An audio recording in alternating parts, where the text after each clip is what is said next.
ఇప్పుడే మనకు మరొక ఏసీబీకి చిక్కిన ఆర్ఐ. ఇప్పుడే బ్రేకింగ్ న్యూస్ అయితే వచ్చింది.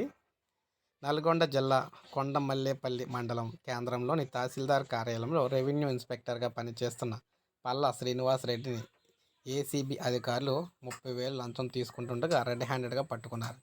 సంఘటనకు సంబంధించి ఏసీబీ నల్గొండ డీఎస్పీ శ్రీనివాసరావు తెలిపిన వివరాల ప్రకారం కొండమల్లేపల్లి మండలం కేస్య తండా గ్రామానికి చెందిన బాణావత్ బిచ్చు అనే రైతు గత 2 నెలలుగా తన పెద్దమ్మ బాణావత్ మంగమ్మ హనుమ చనిపోవడంతో భూమిని పట్టా చేయాల్సిందిగా రెవెన్యూ ఇన్స్పెక్టర్ శ్రీనివాసరెడ్డిని సంప్రదించారు.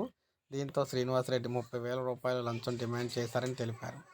ఆర్ఐ శ్రీనివాసరెడ్డి 30,000 రూపాయల లంచం అడగడంతో రైతు ఏసీబీని ఆశ్రయించారు. గత వారం రోజులుగా శ్రీనివాసరెడ్డి గత 4 రోజుల నుంచి తహసీల్దార్ కార్యాలయానికి రావటం లేదని పేర్కొన్నారు. దేవరకొండలోని డిండి ఎక్స్ రోడ్ వద్ద మీనాక్షి సెంటర్లో సదరు రైతు నుండి ఆర్ఐ శ్రీనివాసరెడ్డి 30,000 రూపాయల లంచం తీసుకుంటుండగా అతని కారులోనే పట్టుకున్నామని డీఎస్పీ శ్రీనివాసరావు పేర్కొన్నారు. అక్కడి నుంచి తహసీల్దార్ కార్యాలయానికి తీసుకువచ్చి విచారణ మొదలుపెట్టారు. తదుపరి చర్యలు చేపడతామని ఈ సందర్భంగా పేర్కొన్నారు.